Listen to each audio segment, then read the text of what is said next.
저는 정은이라고 해요. 평범한 회사원이고 결혼한 지 6년 차 된 남편 태호와 서울 강서구에서 살고 있었죠. 남편은 겉으로 보기엔 성실하고 가정적인 사람이었어요. 회사에서 야근이 잦고 지방 출장도 종종 다녔지만 저는 별다른 의심 없이 그러려니 하고 지냈죠. 그런데 돌이켜보면 최근 반년 사이 태호가 조금씩 달라지고 있었어요.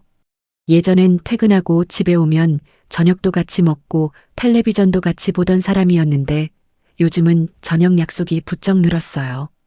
회식이야, 워크숍이야 하면서 일주일에 두세 번은 늦게 들어왔죠. 한 번은 카드 명세서를 정리하다가 낯선 결제 내역을 발견한 적도 있어요. 판교 쪽 프리미엄 유아용품점에서 결제된 10만 원짜리 내역이었는데 태호에게 물어보니 대수롭지 않게 대답했죠. 아, 그거 회사 동료 출산 선물 사준 거야. 단톡방에서 거둔 돈으로. 저는 그런가 보다 하고 넘겼어요. 설마 그게 진짜 이유가 있을 거라곤 생각도 못했으니까요. 그날은 대학 동창인 소라가 판교 신축 아파트로 이사하면서 집들이를 하는 날이었어요. 소라야, 새 집 장만한 거 진짜 축하해. 부부가 알뜰살뜰 모으더니 드디어 장만했구나. 이 집 매매가는 얼마나 해? 대출 좀 받았겠네. 그렇지 뭐. 이제부터 열심히 일해서 갚아야지. 주말에 맛있게 밥이나 먹으러 와. 저는 케이크와 화장지 선물 세트를 챙겨서 오랜만에 제 차를 몰고 판교로 향했어요. 평소에는 대중교통을 자주 이용하는 편인데 그날따라 짐이 많아서 직접 운전해서 가기로 했었죠. 내비게이션이 안내하는 대로 아파트 단지 안으로 들어가 지하 주차장 입구로 차를 몰았어요. 지하 2층으로 내려가 빈자리를 찾아 주차를 하려는데 바로 옆줄에 낯익은 차 한 대가 눈에 들어왔죠. 번호판을 다시 한번 확인했는데 소름이 쫙 돋았어요. 남편 태호의 차였거든요. 뒷유리에 붙어있는 작은 스티커까지 제가 지난달에 세차장에서 서비스로 받아다 붙여준 그 스티커까지 정확히 일치했어요. 저는 얼어붙은 채로 시동을 끄지도 못하고 한참을 그 자리에 앉아 있었어요. 간신히 정신을 차리고 주차를 마친 뒤 소라에게 전화를 걸어 물었죠. 소라야, 나 지금 지하 주차장인데 혹시 저 차 아는 사람 차야? 소라는 대수롭지 않다는 듯 웃으며 대답했어요. 몰라. 요새 그 모델 완전 인기 많잖아. 저도 처음엔 그렇게 생각하려고 했어요. 같은 모델, 같은 색깔의 차가 얼마든지 있을 수 있으니까요. 하지만 아무리 봐도 남편 차 번호에 뒷유리에 스티커, 그리고 앞 범퍼에 나 있는 아주 작은 흠집까지 그건 분명 남편 태호 차였어요. 지난주에 마트 주차장에서 다른 차가 살짝 긁고 갔다며 남편이 투덜거렸던 바로 그 흠집이었거든요. 가슴이 쿵쾅거리기 시작했어요. 태호는 오늘 지방 출장이라고 1박 2일로 대전에 내려간다고 분명히 말했었거든요. 그런데 그 차가 왜 여기 판교의 한 아파트 지하 주차장에, 그것도 제 친구가 이사 온 바로 그 단지에 서 있는 걸까요? 저는 애써 침착한 척하며 소라의 집으로 올라갔어요. 집들이 자리에는 다른 친구들도 몇 명 더 와 있었고 다들 화기애애하게 웃고 떠들었죠. 하지만 저는 도무지 대화에 집중할 수가 없었어요. 머릿속에는 온통 그 차 생각뿐이었거든요. 이 부분에서 저는 진짜 손이 떨렸어요. 여러분도 아시겠지만 이럴 때 우리는 늘 좋은 쪽으로 믿고 싶어 하잖아요.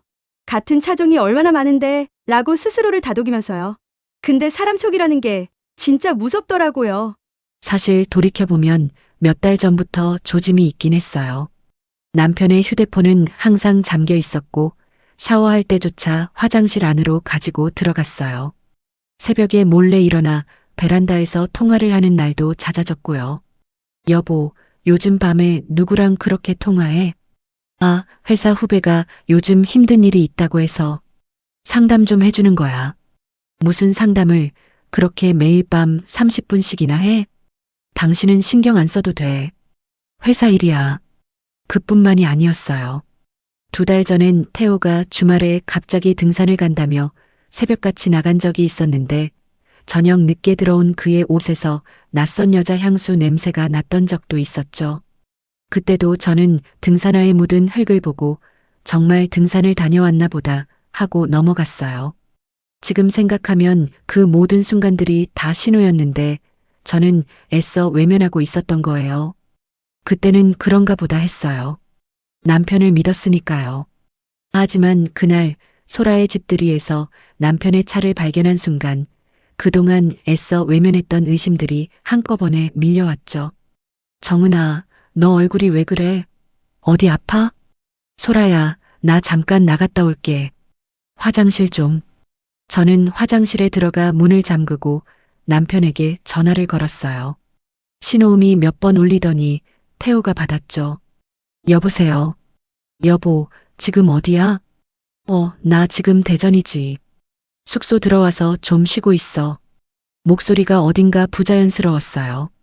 주변이 너무 조용했고 숨소리도 이상하게 낮고 거칠었어요. 그래, 저녁은 먹었어? 응, 팀 사람들이랑 삼겹살 먹었어. 당신은? 소란의 집들이 잘 갔다 왔어? 아니야, 아직 친구들이랑 함께 이야기하고 있는 중이야. 친구들 기다려서 그만 끊어야겠어. 그래, 정은아, 친구들 오랜만에 만났는데 즐겁게 시간 보내. 나도 내일 일 마치는 대로 올라갈게. 전화를 끊고 나서 저는 확신했어요. 그는 대전에 있지 않다는 걸요. 저는 화장실에서 나와 소라에게 다가갔어요. 소라야, 나 부탁 하나만 할게. 이상하게 듣지 말고. 뭔데? 갑자기 왜 이렇게 심각해? 이 건물에 혹시 아는 사람 없어? 관리사무소 쪽이라도. 경비 아저씨는 낯이 좀 익어. 인사는 하고 지내는데. 왜? 나랑 같이 내려가 줄 수 있어? 뭐 좀 확인할 게 있어서. 아까 내가 너한테 물어본 차 몇 호 사시는 분 차인지 좀 물어봐 주라. 부탁이야. 소라는 뭔가 심상치 않다는 걸 눈치챘는지 두 말 없이 겉옷을 걸치고 저를 따라 나섰어요. 우리는 함께 엘리베이터를 타고 지하 주차장으로 내려가 그 차가 세워져 있던 구역으로 향했어요. 마침 순찰을 돌던 경비 아저씨가 보였고 소라가 슬쩍 다가가 물었죠. 저기요, 아저씨. 혹시 이 차 몇 호 사시는 분 차인지 아세요? 경비 아저씨는 차량 번호를 쓱 훑어보더니 대답했어요. 아, 그 차요? 801호 손님 차 같던데. 요새 자주 오시는 남자분이 몰고 다니시더라고요. 801호요? 두 집 중에 어디가 맞는지 좀 더 자세히 아세요? 정확히는 잘 모르겠고 아마 801호일 거예요. 거기 젊은 부부가 사는데 주말 부부인 것 같더라고요. 그 순간 소라의 얼굴이 하얗게 질렸어요. 정은아, 801호면 우리 집 바로 윗집이야. 저는 순간 다리에 힘이 풀렸어요. 여기서 저도 소름이 쫙 끼쳤는데요. 세상이 진짜 좁다는 말이 이럴 때 쓰는 거구나 싶더라고요. 계속 이어가 볼게요. 남편이 다른 여자와 살림을 차린 곳이 다름 아닌 제 친구가 이사 온 아파트의 바로 윗집이었다니 믿을 수가 없었죠. 소라야, 확실해? 정말 우리 바로 위층이라고? 응, 확실해. 나 이사 오고 나서 위층에서 아기 우는 소리 들린다고 몇 번 얘기했었거든. 그게 그 집이었나 봐. 그리고 문득 소라가 뭔가 떠올랐다는 듯 말을 이었어요. 정은아, 나 그 집 여자 엘리베이터에서 몇 번 마주친 적 있어. 되게 예쁘장한 임산부던데. 혹시 그 남자 나이가 40 초반에 안경 쓰고 좀 마른 체형 아니었어? 그러고 보니 비슷한 것 같기도 하고. 정은아, 설마. 우리는 서로의 얼굴을 마주보며 아무 말도 하지 못했어요. 저는 다시 한번 심호흡을 크게 하고 소라에게 말했어요. 소라야, 나랑 같이 올라가 줄 수 있어? 801호로. 정은아, 진짜 괜찮겠어? 그냥 오늘은 참고 나중에 확실한 증거 잡아서 움직이는 게 낫지 않을까?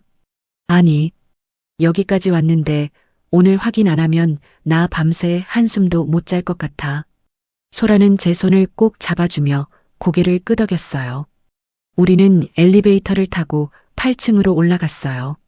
801호 앞에 서니 문 안쪽에서 텔레비전 소리와 함께 어린아이의 웃음소리가 새어나오고 있었죠.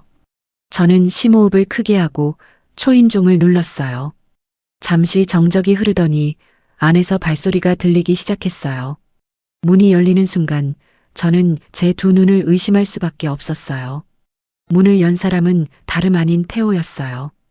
편한 실내복 차림에 슬리퍼를 신은 채로요. 여보, 당신이 여기 왜? 저는 아무 말도 할 수가 없었어요. 그런데 진짜 충격은 그 다음이었죠.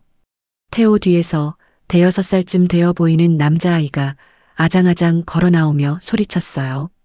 아빠, 누구야? 아빠 손님이야?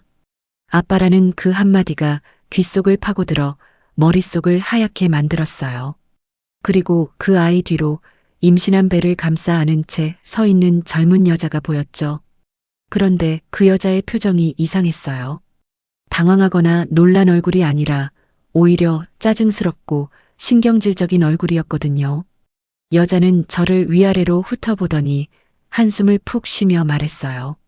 오빠 결국 이렇게 됐네. 언젠가는 이럴 줄 알았어.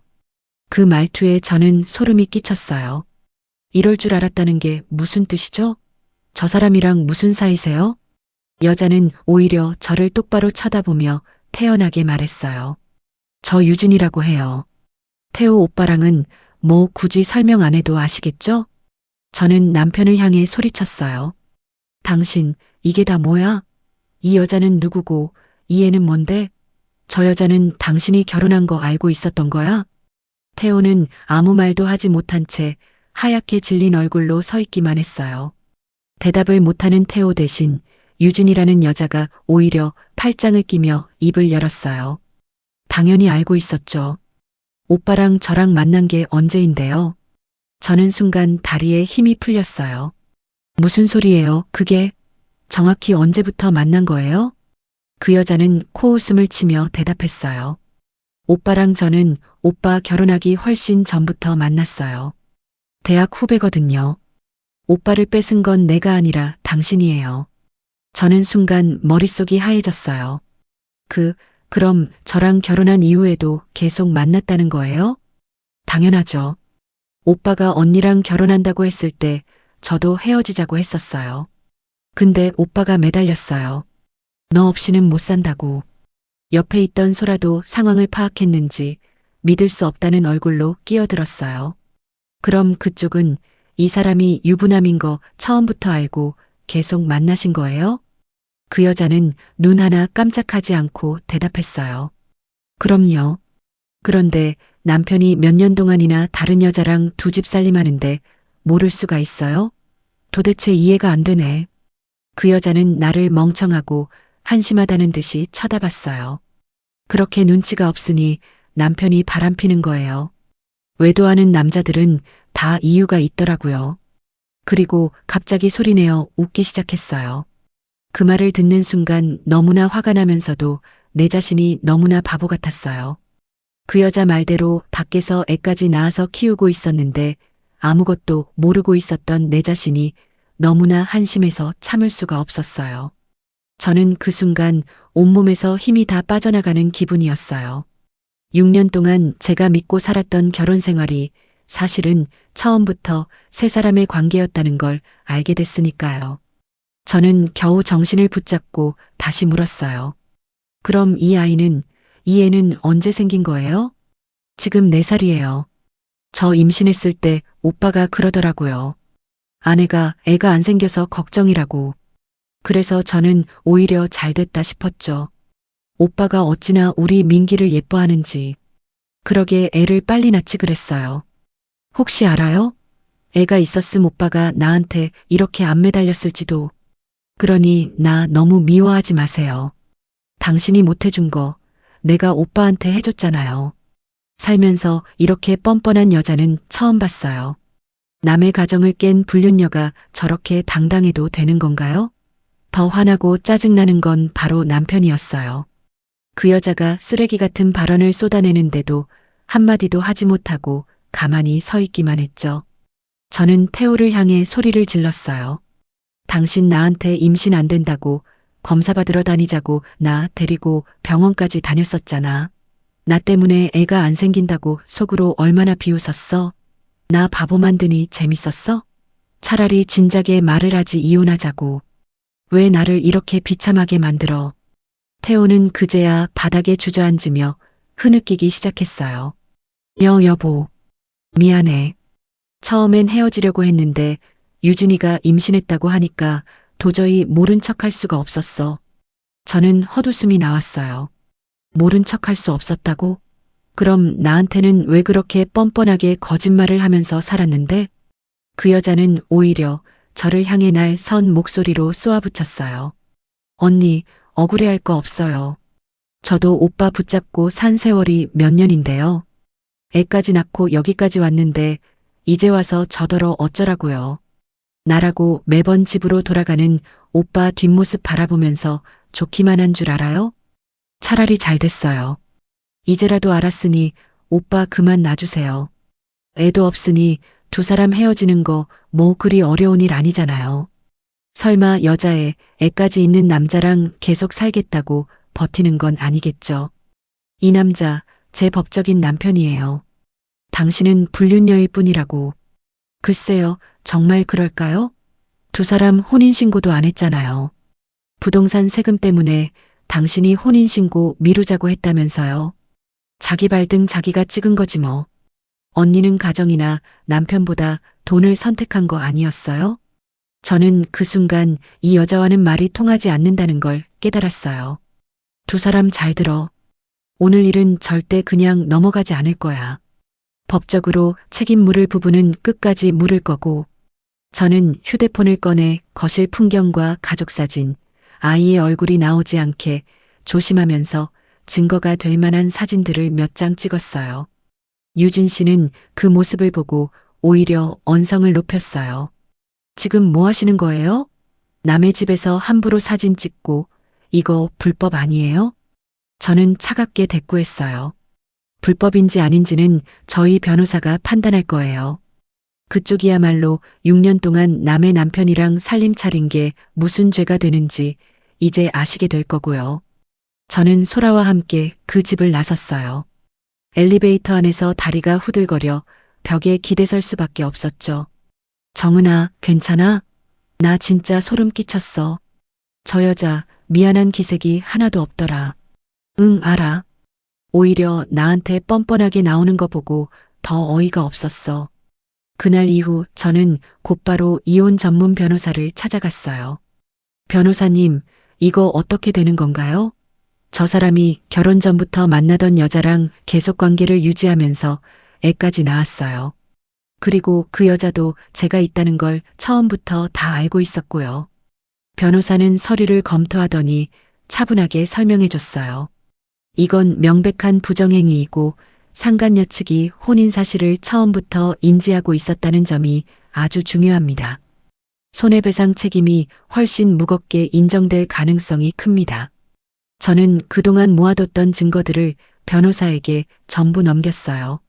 남편의 신용카드 사용 내역을 확인해 보니 판교 아파트 관리비와 유진 씨 앞으로 된 명품 가방, 유아용품 결제 내역까지 6년치가 고스란히 남아 있었죠. 지난번에 제가 봤던 그 유아용품점 결제 내역도 사실은 회사 동료 선물이 아니라 유진 씨 아이를 위한 거였다는 걸 그제야 알게 됐어요. 심지어 유진 씨 아이의 출생신고서에는 태호의 이름이 아버지로 정확히 기재되어 있었어요. 변호사는 이 부분을 짚으며 말했어요. 이건 단순한 외도가 아니라 처음부터 이중생활을 계획적으로 유지해온 정황이 뚜렷합니다. 유진 씨에게도 훨씬 높은 수준의 손해배상 청구가 가능할 것으로 보입니다. 며칠 뒤 태호에게서 수십 통의 전화와 문자가 왔어요. 여보, 제발 한 번만 만나서 얘기하자. 내가 다 정리할게. 정리는 6년 전에, 아니 유진 씨를 만나기 시작했을 때 했어야지. 이제 와서 무슨 정리야. 저는 답장 대신 변호사를 통해서만 연락하라는 문자 한 통을 남기고 번호를 차단했어요. 그 무렵 소라를 통해 더 놀라운 이야기를 듣게 됐어요. 같은 아파트에 사는 다른 주민들 사이에서 소문이 돌았는데 801호 여자가 사실 결혼식 사진까지 찍어놓고 남편 없는 척 신혼부부 행세를 하고 다녔다는 거였어요. 관리사무소 아주머니 말로는 유진 씨가 이웃들에게 남편이 해외 출장이 잦은 상사맨이라고 소개하고 다녔대요. 정은아, 그 여자 진짜 뻔뻔하더라. 우리 동 부녀회에서도 완전 신혼부부인 척 행세하고 다녔대. 알고 보니 그게 다 거짓말이었던 거지. 시댁 쪽에서도 난리가 났어요. 시어머니가 갑자기 저희 집으로 찾아와 매달렸죠. 애미야, 우리 태호가 잠깐 눈이 멀어서 그런 거야. 한 번만 용서해줘. 어머니, 잠깐이 아니라 결혼 전부터 6년 넘게 만나던 여자예요. 심지어 애까지 있고요. 이게 잠깐인가요? 시어머니는 그 말에 아무 대꾸도 하지 못하고 얼굴만 붉히다 돌아갔어요. 이혼 소송이 진행되는 동안 회사 쪽에서도 문제가 터졌어요. 태호가 유진 씨의 전세 보증금과 생활비를 마련하려고 회사 법인카드로 접대비를 부풀려 결제한 정황이 감사에서 적발된 거예요. 결국 태호는 횡령 혐의로 회사에서도 권고사직을 당하게 됐죠. 소송은 반년 가까이 이어졌고 결과는 명확했어요. 법원은 태호의 중대한 부정행위를 인정해 재산의 상당 부분을 제 몫으로 인정해 주었고 위자료와 함께 유진 씨에게도 상당한 액수의 손해배상 판결이 내려졌어요. 판결 이후 유진 씨의 부모님까지 나서서 저에게 연락을 해왔어요. 저희 딸이 어리석어서 그랬어요. 한 번만 선처해 주시면 안 될까요? 저는 담담하게 대답했어요. 어머님, 따님은 처음부터 다 알고 6년을 그렇게 살았어요. 선처는 이미 늦었습니다. 그렇게 저와 태호의 6년 결혼 생활은 완전히 끝이 났어요. 몇 달 뒤 저는 소라의 도움으로 이사를 마치고 새로운 집에 자리를 잡았어요. 작은 원룸이었지만 온전히 제 힘으로 꾸민 첫 번째 나만의 공간이었죠. 소라가 집들이 겸 저녁을 먹으러 놀러 왔어요. 정은아, 그날 진짜 벨 누르길 잘했다. 그치? 안 눌렀으면 어쩔 뻔했어. 그러게. 너 아니었으면 나 아직도 그 사람 출장 갔다고 믿고 있었을 거야. 이제 진짜 새 출발이네. 앞으로는 좋은 일만 생길 거야. 응, 소라야. 나 요즘 정말 홀가분해. 아침에 눈 뜨는 게 이렇게 편하고 행복한지 몰랐어. 저는 창밖으로 보이는 노을을 바라보며 조용히 웃었어요. 그날 지하 주차장에서 그 차를 발견하지 않았더라면 저는 지금도 거짓된 결혼 생활을 이어가고 있었겠죠. 이제는 두렵지 않아요. 제 인생을 온전히 저 혼자서도 잘 꾸려나갈 수 있다는 걸 알게 됐으니까요. 오늘 사연 어떻게 들으셨나요? 저는 정은 씨가 끝까지 흔들리지 않고 증거를 하나씩 모아서 대응했던 부분이 정말 인상 깊었습니다. 여러분이라면 이런 상황에서 어떻게 하셨을 것 같으세요? 여러분의 생각 자유롭게 댓글로 남겨주세요. 오늘도 채널 찾아주셔서 감사합니다. 구독과 좋아요 눌러주시면 다음 사연으로 더 빨리 찾아오겠습니다.